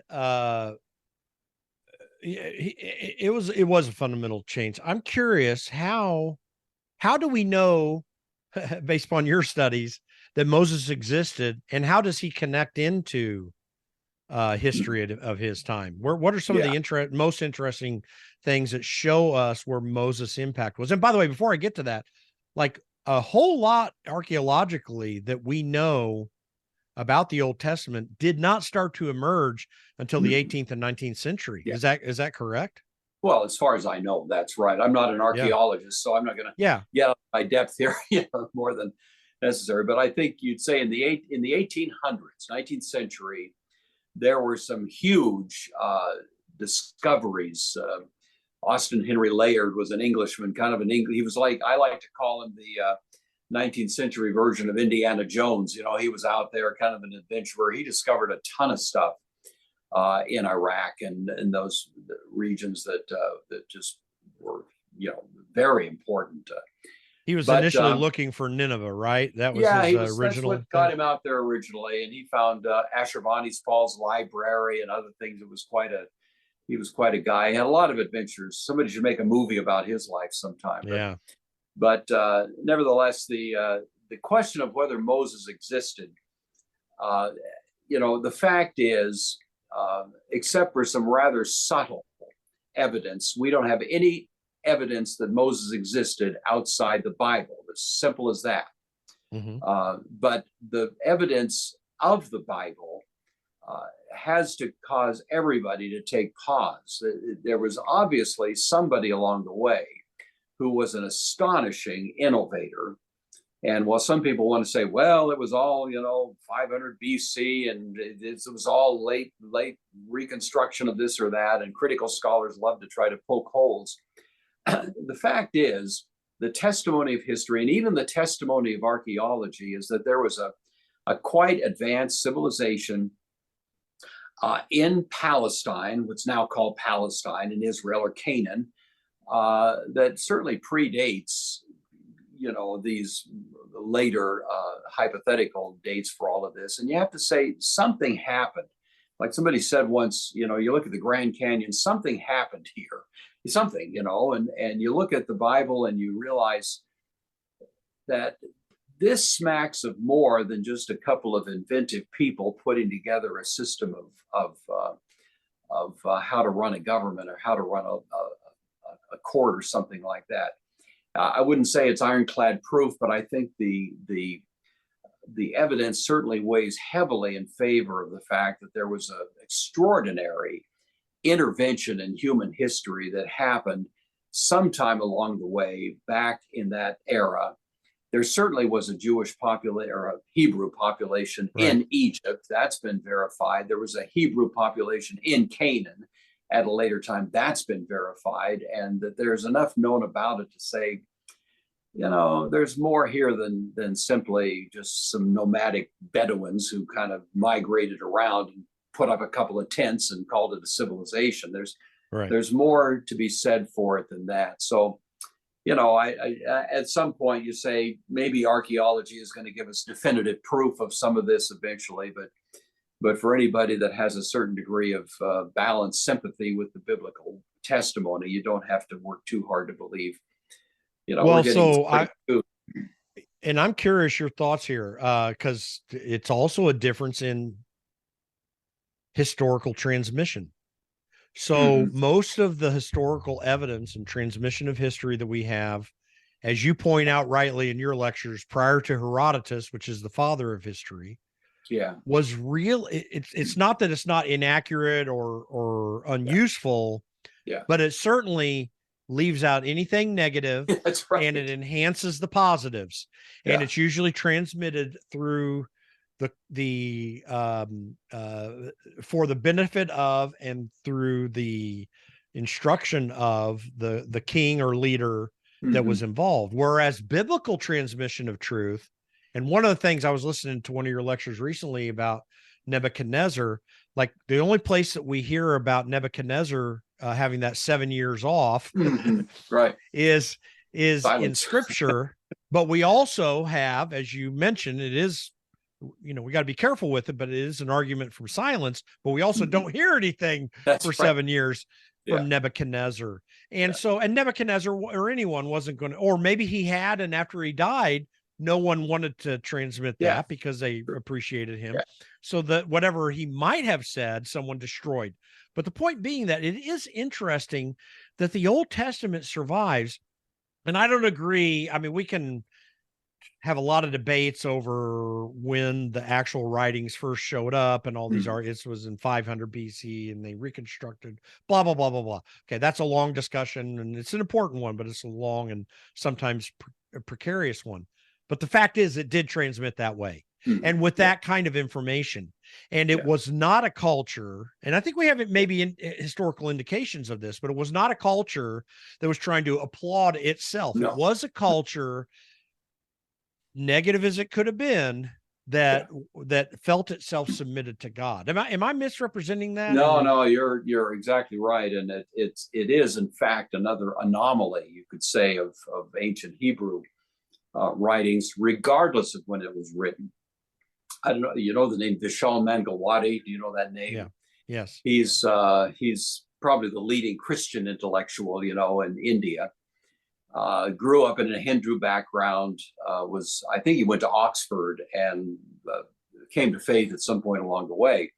He's written a lot of great books. I'd recommend anything he's ever written is worth reading, but probably the flagship work of his is called The Book That Made Your World. And he writes as someone from the East, from India, assessing Western civilization and pointing out that it's a pretty easy case to make that what created Western civilization, which at least used to be viewed as a wonderful advanced expression of human achievements, was the Bible. It was the Bible that made the world. But what Vishal Mangalwadi says is the first time, before he was even converted, he was just interested because he was becoming more and more aware of this Christian thing, and he realized to be a well-educated guy, he should have some idea what it was. So he just sat down and read the Bible, great idea. And he said the first time he just sat down, started reading it, took, a month or so, read through the whole Bible.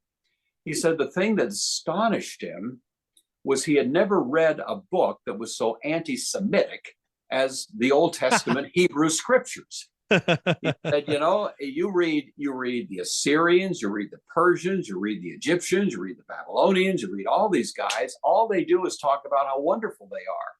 And the Assyrians will talk, these guys, the splendor of my might, reduce them to kind of slavish obeisance before me, all of this. You read the Hebrew scriptures, they are so brutally honest and critical of even their most esteemed champions. Even David has his Bathsheba. All of these people, if they got a black eye, boy, it's reported and you think, who does that? Who would do that? I mean, it's another argument really for the fact that this is a unique book. This is not just another piece of propaganda coming down the pike like all these others. It may be accurate, but it's still propaganda because it's highly selective accuracy. Correct. And if anything, the Old Testament is selective in the opposite direction. It makes sure we don't miss any point where there was a screw up back there because the glory had to go to God. The whole point was to say, these people, it was not their righteousness, not their brilliance, not their genius. It was God that carried them along in his mercy. And that's the message. And who makes that up? What humanistic, speculative spirit comes along and says, we're a bunch of losers and it's only God that that's not the standard agenda that you read in ancient writings at all.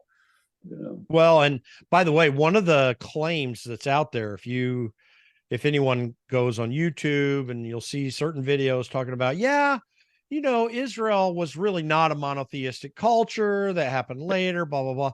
And I sit back and say, these are people who have studied the archaeology and they say the archaeology shows that. And I laugh at that because I say, that's really funny because you read the Old Testament and these people were constantly running off into multi-theistic paths constantly. So the archaeology actually proves what the Old Testament is saying related to monotheism and not the other way around. That was the standard was monotheism that they were breaking constantly.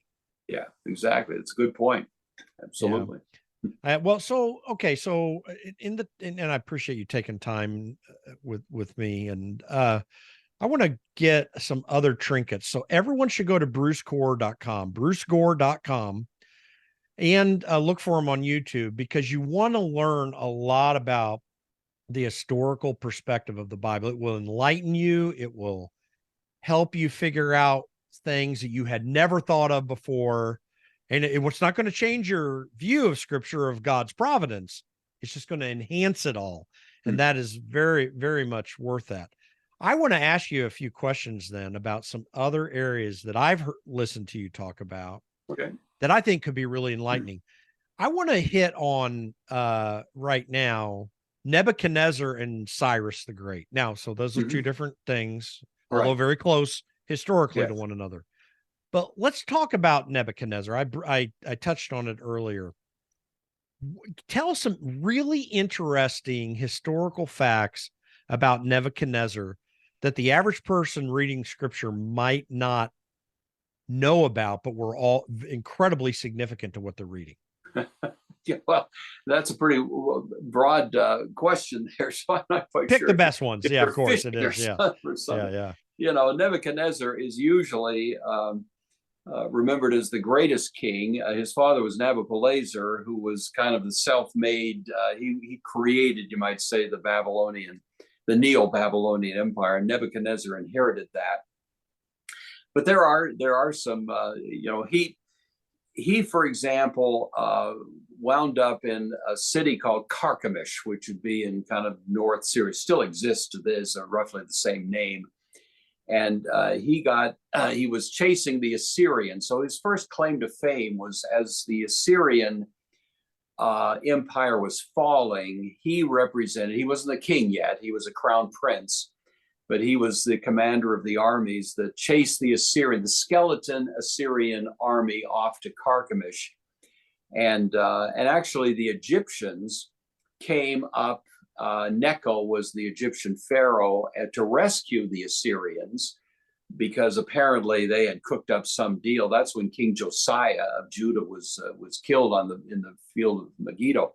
So Nebuchadnezzar had his tail whipped by the Egyptians early on, and he had to retreat. And it looked like he wasn't going to amount to much. Well, he came back a few years later as a ruler on steroids, and so he came sweeping through and not only defeated the Egyptians, but just swept through the whole region, including Canaan, including Jerusalem, including all of that region, and wound up taking people back to Babylon, including Daniel, as the biblical narrative tells it, and his three friends, Shadrach, Meshach, and Abednego, under the Babylonian names. And so you think, well, Nebuchadnezzar certainly is a known quantity in ancient history. We have his annals, we have his writings, we have all the good stuff. We don't have any of the bad stuff, but we know enough to know that there was really this guy. He is responsible for what's called the Hanging Gardens of Babylon. Nobody knows what they look like, but I imagine they were beautiful. He married a Median princess, and the story is that he created all these hanging gardens to please her, because she was from Media, which would now be kind of the mountains of Afghanistan, and she was used to living in beautiful surroundings with streams and stuff, so he tried to recreate that for her, and he had the money to do it. So he was a guy that really did earn in fact, the Hanging Gardens were reputedly one of the seven wonders of the ancient world, and so on. The report we have of what he did in connection with Daniel and the book of Daniel, and certainly his reports of visions, and Daniel 2 and all of those. The only source we have for that is the Old Testament. We don't have any indication in Babylonian records of any of that, nor would we expect it. But it is interesting that what we know about the story of Nebuchadnezzar certainly is compatible with what's reported biblically. These things could have happened. In other words, it's not as if there's inconsistencies that are so huge that you just couldn't reconcile the two stories. They do have a kind of compatibility, even if we don't have any other record of this outside of the Old Testament. So interesting guy. I think actually by the time he'd spent 7 years as a wild beast out there eating grass and finally got his senses back, I think he probably became a true believer. I think we might see the guy in heaven, but I find that interesting. Yeah, no, I find that interesting. I've always felt that for all my Christian life, reading that you and what you explain, and by the way, explain a little bit of how the history, the actual history that we have from him changed after that, because I always felt like that you really did see first of all, God said Nebuchadnezzar's my tool, like God is providentially meant for him to be a tool to reform Israel. And then it really feels like, and I'm saying feel because I don't have all the actual evidence, but it feels like he really was reformed himself. Yeah. What changed in his history after that maybe seems to indicate it might have happened? Yeah. You look at Nebuchadnezzar before Daniel chapter 4. That's when that kind of period of his losing his mind took place. You look at him before, he certainly tips his hat to the God of Daniel. I mean, he does typical totalitarian stuff.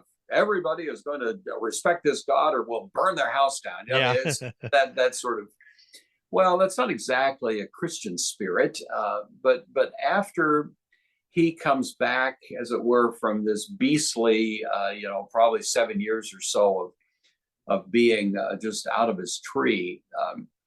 The tone of what he says toward the end of chapter 4, that's the last we hear of him really in the book of Daniel, does reflect what at least strikes me as a little bit of humility there for the first time, that he realizes that the God of heaven and earth really is a greater authority than Nebuchadnezzar could ever hope to be.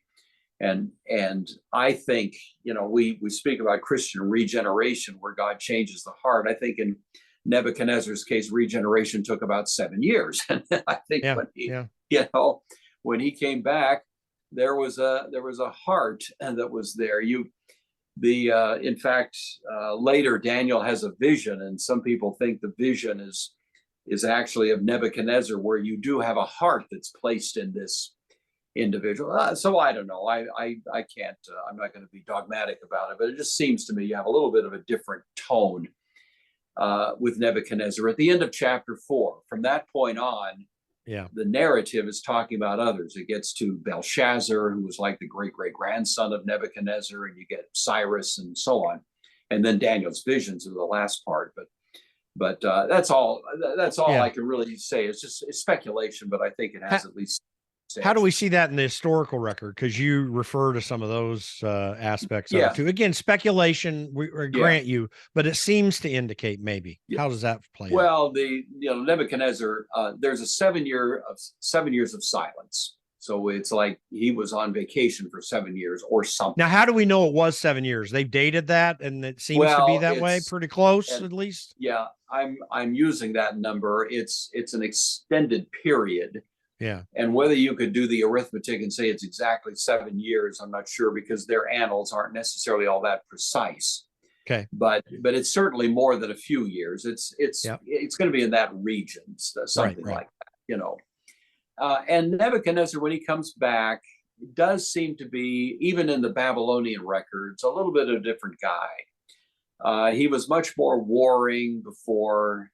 There are a couple of skirmishes that take place later, but it does seem that he's less inclined to go out and conquer the world anymore. Now, he's older, but besides that, it seems that there's maybe a difference of philosophy about life that is there. Again, you have to bring something to the Babylonian records, because it's not like anybody's saying this expressly. Right. You think you can legitimately infer some of this. It's not incompatible with what's there, but at the same time, it's not as if this is just cut and dried and it would convince any critic that would happen to review it. Well, let's jump ahead in history just a little further, because this is a close connection in scripture to a real person, Cyrus the Great. By the way, Hmm. I am very active on Twitter, and I do Twitter Spaces, which is just a discussion forum type thing. And I've been from time to time talking to folks actually in Iran who are using VPNs to hide Oh yeah, because they yeah, they want to there are those people who want to go back to the Shah and get away from yeah, all this. But a lot of people, and in your discussions on Cyrus the Great, you show his temple, or excuse me, his burial place right, in a picture in one of yours. Cyrus is still greatly revered by the yeah. Persian people, and I think probably for good reason. He's one of the most enlightened Hmm. kings and rulers in the ancient world. I guess Alexander the Great you would throw in there to some degree, but not Hmm. quite in the way that Cyrus was, because No, even though Cyrus did go to war and so forth, he wasn't out just to destroy people's lives. He yeah, was expanding and building a kingdom of value. yeah, So tell me how Cyrus historically and biblically connects in, and what yeah. we need to understand there.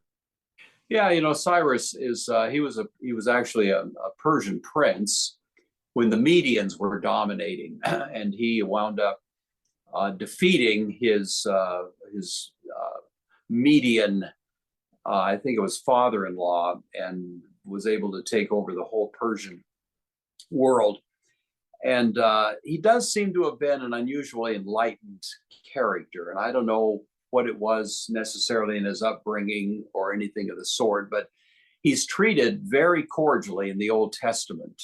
He's viewed basically in heroic terms in all the reports about him. He's actually called at one point in Isaiah chapter 45 a Messiah. He's called an anointed one, which is pretty high esteem for a non-Jewish person. I mean, sometimes Jewish leaders were called Messiah, the Mm-hmm. anointed one. Cyrus is the only non-Jewish person to ever have that designation.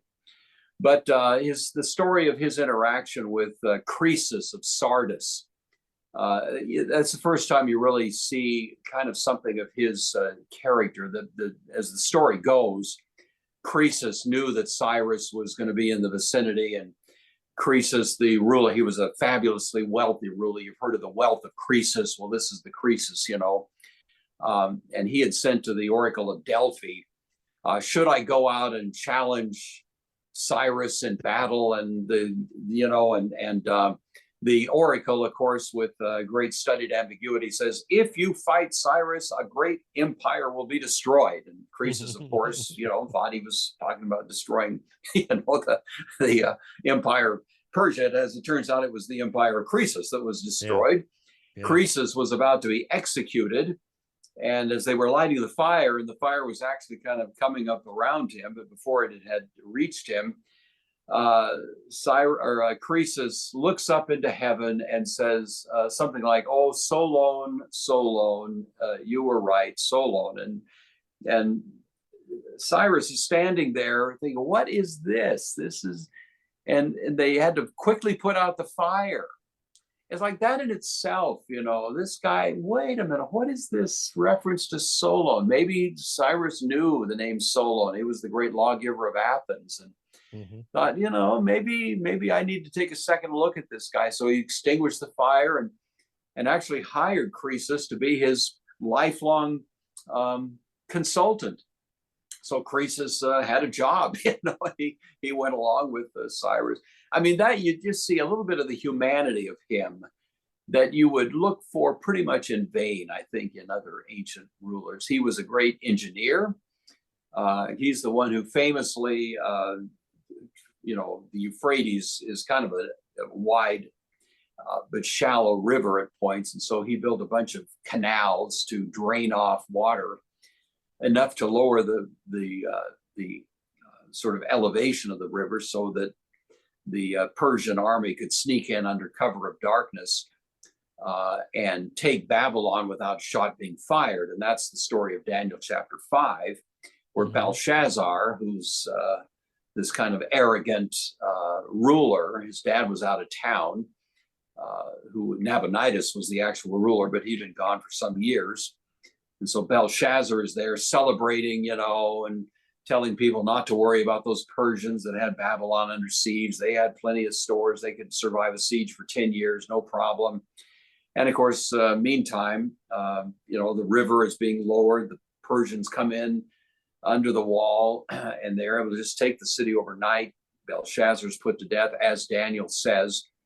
Well, that's not so easy to do. I mean, I think Cyrus was a little like Julius Caesar, who was a brilliant engineer, and he did stuff like that as well. These guys that are military, but they're also smart.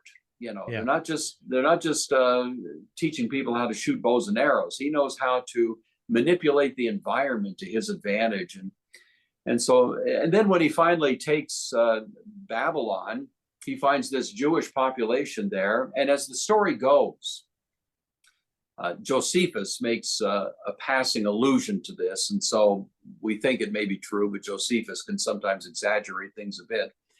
But he says that Cyrus was shown by the Jewish scholars living in Babylon, that Cyrus himself was named by name 200 years earlier by Isaiah in the book of Isaiah. Now, critical scholars go berserk with that. Oh, that couldn't have happened, blah, blah, blah, But anyway, that's what Josephus says. Mm-hmm. And if that's true, Cyrus, to his credit, realizes that maybe some of his success is not just that he's such a smart guy, but maybe actually he is serving a greater, heavenly purpose here. He certainly authorizes the people of Israel to return, whoever wants to, back to Jerusalem. He authorizes them to start building the temple. I mean, these are all things that speak well of his character. His only stipulation was he wanted all of them to pray for him. So if you're going to build a temple, you make sure you pray for me.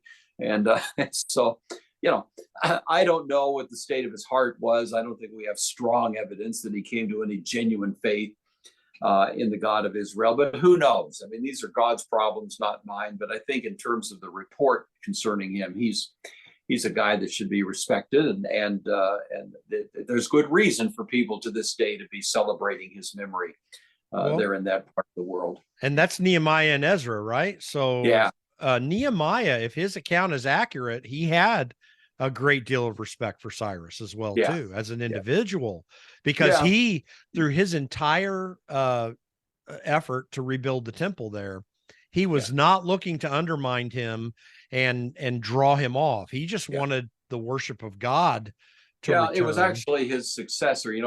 Cyrus died in about, I think it's 530.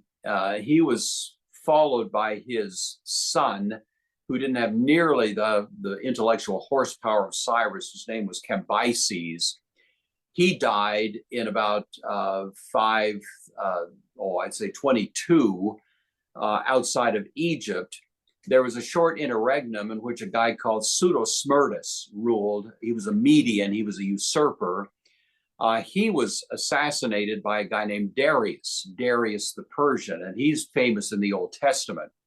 So the prophecy of Haggai and the prophecy of Zechariah take place under Darius, and the return of Ezra and the return of Nehemiah are actually taking place. In other words, the temple is built, it's finished in 516, 70 years after 586. There's the 70 years that Jeremiah mentions. And then a successor to Darius is a king named Artaxerxes, and that's around the year 435. So we're really a ways down the road by the time we get to Ezra and Nehemiah. Cyrus is still remembered warmly, but he's about 100 years earlier by the time we get to the record of Nehemiah, Ezra.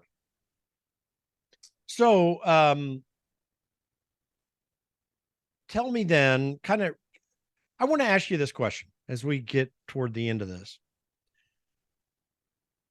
When we look at all these things, when we look at what's happening even in the United States now, but to kind of give us some understanding of how to think through where we're at right now, what do you think is the main way or ways that God shows his character throughout history? And I know a lot of people, we're always going to have, there are going to be some people listen to this that are more critical Sure. of ancient history as it relates to Israel, and they're going to scoff at it. I think, you know, it's not that they have no points. There's some things we don't know, but honestly, they shove things aside in ways that are absolutely wrong, just as bad as it is to read Yeah. in as Christians things that Right. we have no right to read into. But there is a way that God shows his character in history, even throughout the recorded history we have, Right. with the help of scripture. What do you Yeah. think that is? How does that happen in your mind? Yeah. Sorry, my phone. My wife will pick that up in a second, so I No, apologize no for that. worries.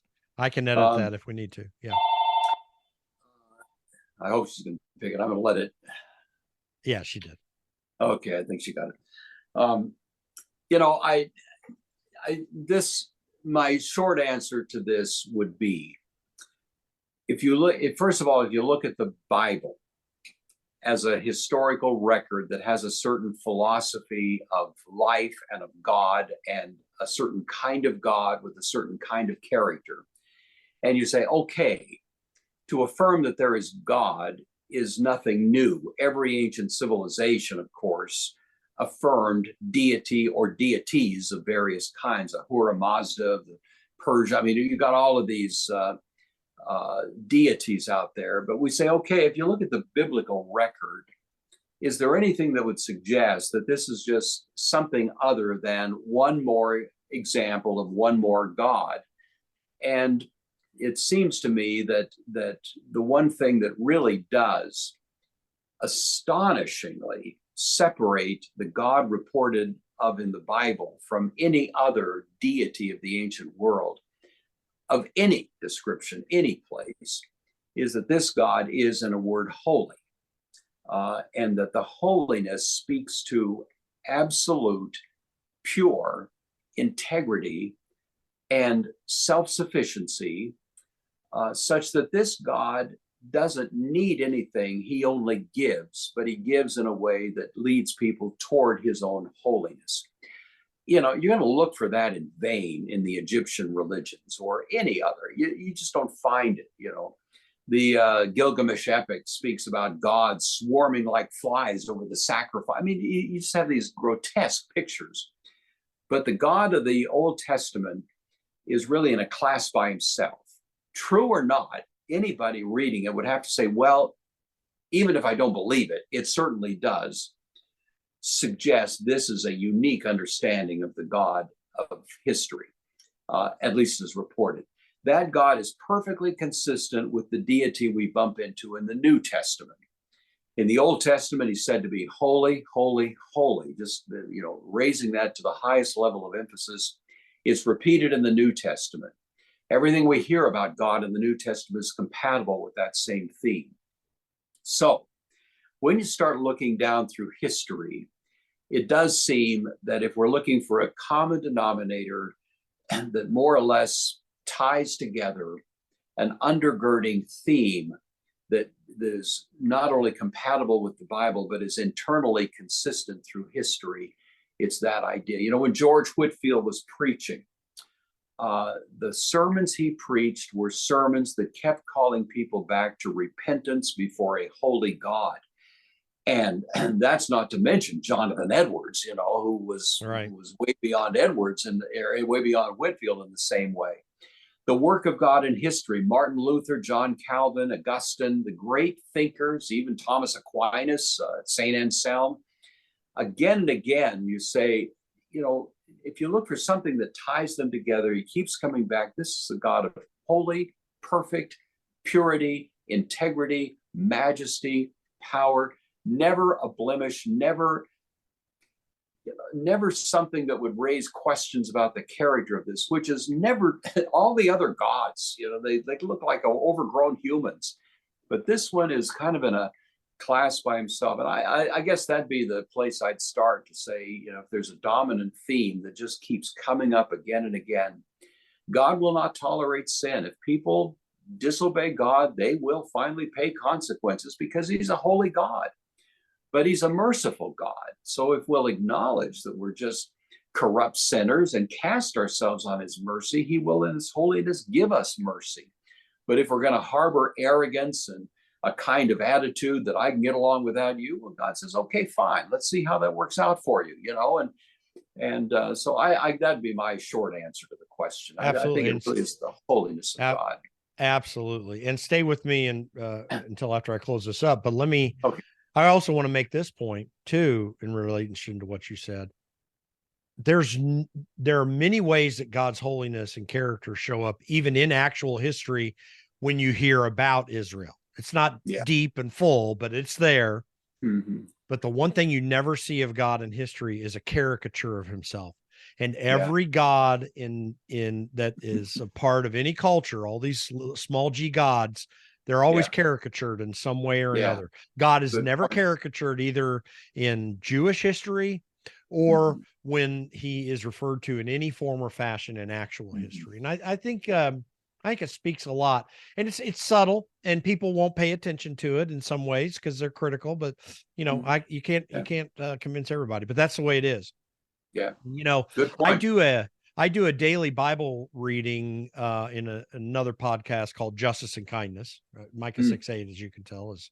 Oh, now see, now here you're against niceness, but now you're for niceness. Is that right? If I finally got No.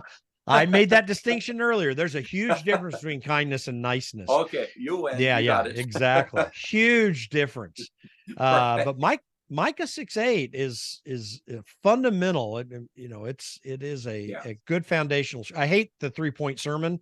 Like there's something more to life than 3-point sermons, and 3-point sermons usually are designed by men who want to make a point for themselves, for their own self-aggrandizement, than for God's aggrandizement, right? But anyway, I go through and I use the McShane's daily Bible reading plan on that. So I've got it going all year long. But anyway, up until this point in the year, we've been in the Pentateuch. And I think I've always felt this way, but it's just been another reiteration for me over the last year of a view of God's holiness that is really, you can't substantially get until you read through the Pentateuch.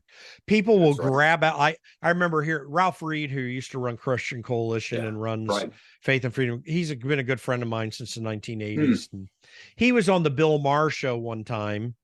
I saw, and Bill Maher talked about these,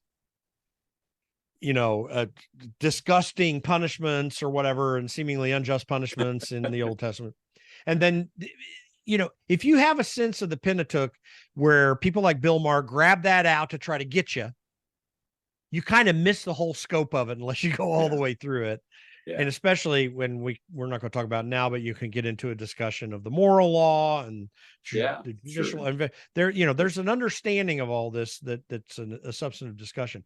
But if you pull out that stuff and don't get a whole sense of what's being said there, you miss what God's holiness is. And because most Christians don't go through the Pentateuch, the first 5 books of Scripture, sadly, as they should, then they forget what God's holiness is all about. And it is about being set apart. It is about restraining oneself as it relates to others and subduing oneself to God's righteousness. That is badly missing in the church, in my mind, today. But when we look at history, I think we can get that sense of this if we look at it honestly and look at it deeply, as we should, and how that would radically transform the interaction of Christians into what this culture. I would love to see that. But anyway, so everyone should go to your website, brucegore.com. Tell us what they're going to find there just before we close down here, and what the benefit of going there would be for them, and also to your YouTube. Well, I'll tell you, my suggestion, if somebody's just interested, I would say it's more convenient and speedier to just go to YouTube, go to the search bar there, type in my name, Bruce Gore, and I think I'll be the first thing that pops up. And if you click on the picture of my wife and I standing there smiling, you'll get to my channel. And then click the playlists. And of course, I've got quite a few. I think I've got something like, I don't know, 12 to 15 playlists, which are self-explanatory. So at that point, if a person's interested in a Bible study, then I've got stuff on Paul's letters. I'm right now doing the Gospel of John, working through that. I've got this historical stuff on the Revolution, church history, Bible history. So, it's all there. If you go to my website, you'll get the same thing, but you have to kind of poke around a little bit. And I've got some more structured courses that are available through the website, which I've actually ginned up for homeschoolers. So it's not necessarily what would be interesting to just a casual visitor, but that's more the kind of thing you'll find there. So I just say go to YouTube, and it'll be easy enough to navigate from there. Well, and I'm going to share some links when we put the podcast out to a couple of the videos referenced on some of the topics we talked about, maybe express a couple others. And certainly I'm going to give them the link to your website and also to your YouTube channel so people can do that. But stay with me for a moment, Bruce. But Bruce, I'm grateful for you taking some time with me just out of the blue. I was blessed and honored to be able to go through some of your videos because I'm just a geek on history and knowledge and philosophy and different things. So I'm constantly, I'm 58 years old and I'm still trying to train and myself into learning. Young guy. I'm 74 years old. So, you got a long way to go, man. Yeah. Sadly, I'm not that much younger, I guess. Right. We're kind of getting up there, but anyway, I appreciate you taking some time. This has been fantastic information. I hope we can do it again. And I just want to thank you for taking some time with me. Absolutely. Thank you.